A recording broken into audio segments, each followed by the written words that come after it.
What is up? This is Ryan here, and I am going to share with you something that I've been working one-on-one with executives that has literally saved them 8 to 10 hours in annual planning. I'm going to show it to you today in literally less than 3 minutes with 3 moves. It's very simple. I've done this in ChatGPT 4.01 advanced reasoning. However, I'm going to show it to you today in the newest model that Google dropped. So Google dropped this 2.0 experimental advance. For those of you who don't know this is one of the things that they released on this is basically this just got launched, okay?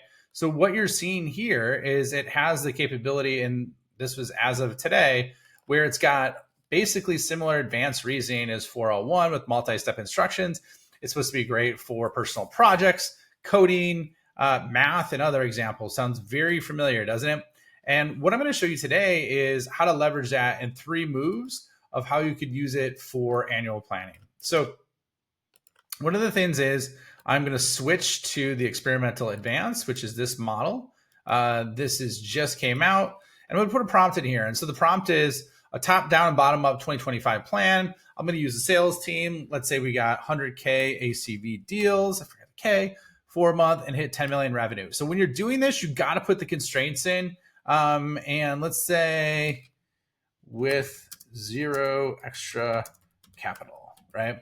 So please create a plan, and I'm asking for KPIs, metrics, and month over month, all right? So now what we're doing is we're lighting that up, and watch how fast this moves, okay? This is what impressed me, that it goes pretty quick. And so it's talking about, okay, 50% increase. It's got targets, key strategies, right? Improved close rate, increase deal sizes, max rep, and then bottom up, right? Individual targets, quote of 1.5 million. So that's assuming we were 10. So there's a little bit of an error there because I think I identified that we did 10 million last year. So it's assuming they got to do 15 million. Track. Okay. So now it's got all the sales metrics. So that's why you always got to double check these. And then it created a table, which is pretty cool. So it identifies the number of deals per month and how you would ramp up over time, as well as key activities and focus areas. So I think it's pretty good that it has this kind of a month over month plan. And then it talks about management and reporting, sales meetings, performance reviews, QBRs, gives some ideas on leadership. And so that's a really good example, okay? That's like a part 2. So part 2 is, that's part 1. We don't want to do part 1 again. So part 2, I'm going to look at this. Okay, now what I'm saying is, all right, identify moves that are uncommon or off the board is what I call the third door moves, if you will. There's a book written about that. But let's say an additional 15 million in revenue. So now it's thinking we're going to do much, much more than that. I'm interested to see how it calculates it because I think it misunderstood me from what I said before, but I want to keep going. So this is building out in real time, as you can see.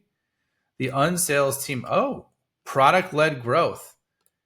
What is that? Okay.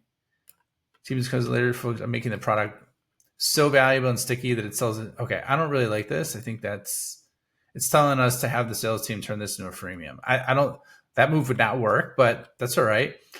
Strategic project partnerships and channel expansion. This isn't bad in terms of the product-led growth. It's just not appropriate for a sales team. Okay, so we got uncommon moves, revenue sharing, integration, white labeling, and it sell the farm.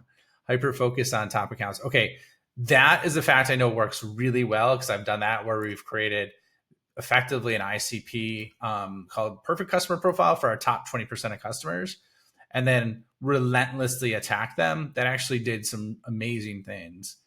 Okay, so that's really good. Create a new offer. It's okay. Subscription box. What the heck is that? But existing product compromise. Okay. So that's an interesting idea. Okay, so now what I'm going to do, there's some of these I like, some of them I don't, right? And that's why you got to look at it. So I'm pulling a prompt off the other screen that I pre-built. Now, this is like what I would do for the third step. So we did a top-down, bottoms-up, and I said reevaluate recommendations 3 times, optimize them, and make them the winning 3 10x better. Okay. So now, like, this is one of the things that you could always remember. I've heard folks say that they don't like the response they've gotten, or it's not that high quality. There's a couple ways to kind of attack that and approach that. That could be very simply as simple as asking the model like what questions you need to answer to make it better. So that's one, and these are cross-functional across any model. Or what you could do is leverage this approach as well, where you ask it to produce something 10x or a multiple better. Okay, so it's reevaluating the product-led growth. So it's reevaluating all these. Round 2, I like how it's like it's going through its reasoning, refining and combining strategies. Oh, that's kind of interesting. I like that. Okay, and then eliminating and focusing. Okay, so this is pretty good. Okay, this is the winning strategy. Platform power, PLG plus strategic partnerships. The ecosystem linchpin. Okay, so integrating with partners, incentivizing partner-driven development, land and expand, focus on powered by branding mode. Interesting. So it's trying to create a network effect. Okay. Okay, hyper value account expansion and new high value offering. Co-create, identify. I think that's okay. The premium leap, new high value offering standalone. Target the jobs to be done at the highest level. Concierge, exclusive community, why it's 10x better. And then implementation, prioritize focusing on these. Pilot and iterate at best. Okay. So not some bad ideas here. Wanted to share this with you and break that down kind of quick.